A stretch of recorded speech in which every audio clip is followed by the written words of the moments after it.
Magandang araw po sa ating lahat. Sama-sama nating pakinggan ang Ebanghelyo ngayong araw. Naway magbigay ito ng liwanag at pag-asa sa ating buhay.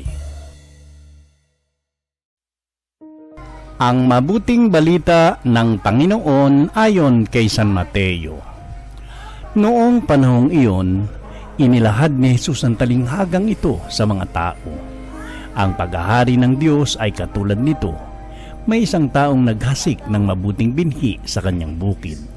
Isang gabi, samantalang natutulog ang mga tao, dumating ang kanyang kaaway at naghasik ng masasamang damo sa triguhan.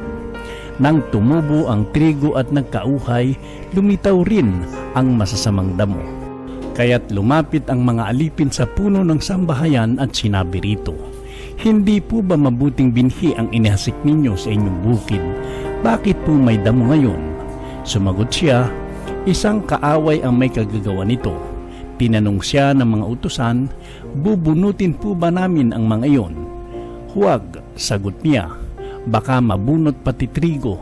Hayaan na ninyong lumago kapwa hanggang sa anihan. Pag-aani sasabihin ko sa mga tagapag-ani, tipunin muna ninyo ang mga damo at inyong pagbigkis-bigkisin upang sunugin, at ang trigo'y inyong tipunin sa aking kamalig." Isa na namang talinghaga ang inilahad ni Jesus sa kanila. Ang paghahari ng Diyos ay katulad nito. May isang taong nagtanim ng isang butil ng mustasa sa kanyang bukid. Pinakamaliit ito sa lahat ng mga binhi, ngunit kapag natanim na at lumago ay nagiging pinakamalaki sa lahat ng puno ng gulay. Ito'y nagiging punong kahoy. Ano pat na pamumugaran ng mga ibon ng mga sanga nito. Nagsalaysay pa siya ng ibang talinghaga. Ang paghahari ng Diyos ay katulad ng lebadura na inihalo ng isang babae sa 3 takal na harina at umalsa ang buong masa. Sinabi ni Jesus sa mga tao ang lahat ng ito sa pamamagitan ng talinghaga at wala siyang sinabi sa kanila nang hindi gumagamit ng talinghaga. Ginawa niya ito upang matupad ang sinabi ng propeta. "Magsasalita ako sa kanila sa pamamagitan ng mga talinghaga. Ihahayag ko sa kanila ang mga bagay na nalilihim mula ng likhain ang sanlibutan." Pagkatapos, iniwan ni Jesus ang mga tao at pumasok sa bahay. Lumapit ang kanyang mga alagad at sinabi sa kanya, "Ipaliwanag po ninyo sa amin ang talinghaga tungkol sa masasamang damo sa bukid." Ito ang tugon ni Jesus. Ang anak ng tao ang naghahasik ng mabuting binhi. Ang bukid ay ang sanglibutan. Ang mga taong pinaghaharian ng Diyos ang mabuting binhi at ang mga taong pinaghaharian ng Diablo ang masasamang damo. Ang kaaway na naghasik ng mga iyon ay walang iba kundi ang Diablo.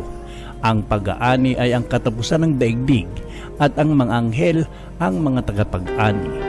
Kung paanong iniipon ang mga damo at sinusunog, gayon din ang mangyayari sa katapusan ng daigdig. Susuguin ng anak ng tao ang kanyang mga anghel at iipunin nila mula sa kanyang pinaghaharian ang lahat ng nagiging sanhi ng pagkakasala at ang lahat ng gumagawa ng masama at ihahagis sa maningas na pugon. Dooy mananangis sila at magngangalit ang kanilang ngipin at magliliwanag na parang araw ang mga matuwid sa kaharian ng kanilang Ama. Ang mga pandinig ay makinig. Ang mabuting balita ng Panginoon. Mapagpalang araw ng linggo po sa ating lahat, mga kapatid. Sa Ebanghelyo ngayon, ikinuwento ni Jesus ang talinghaga ng trigo at ng mga damo. Habang lumalaki ang mabuting binhi, may kaaway na naghasik din ng masasamang damo. Naisa na ng mga alipin na bunutin agad ng mga ito, ngunit sinabi ng may-ari na hintayin ang panahon ng anihan upang hindi madamay ang trigo. Ang mensahin to ay malinaw. Sa mundong ating ginagalawan, laging magkasama ang kabutihan at kasamaan. May mga taong nagsisikap gumawa ng tama, ngunit mayroon ding gumagawa ng mali. Gayunman, hindi tayong huling hahatol.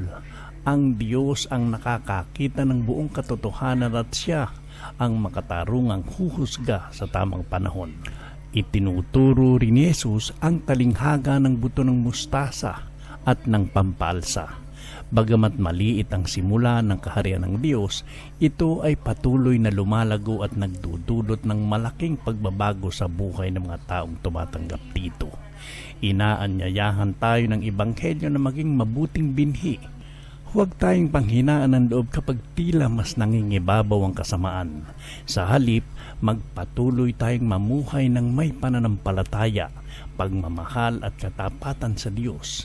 Ang bawat mabuting gawa, gaano man kaliit, ay may malaking bunga sa kanyang kaharian. Manalangin tayo. Panginoong Hesus, salamat sa iyong salita na nagbibigay liwanag sa aming buhay. Tulungan mo kaming maging mabuting binhi na namumunga ng kabutihan, pag-ibig at kapayapaan. Bigyan mo kami ng pagtitiis at katarungan upang huwag agad humusga sa aming kapwa, kundi magtiwala sa iyong katarungan at awa. Patuloy mong palaguin ang aming pananampalataya upang maging tapat kaming mga saksi ng iyong kaharian. Amen. Maraming salamat sa inyong pakikinig. Naway ang salita ng Diyos ay manatili sa ating puso at maging gabay sa ating araw-araw na pamumuhay. Pagpalain tayong lahat ng puong may kapal.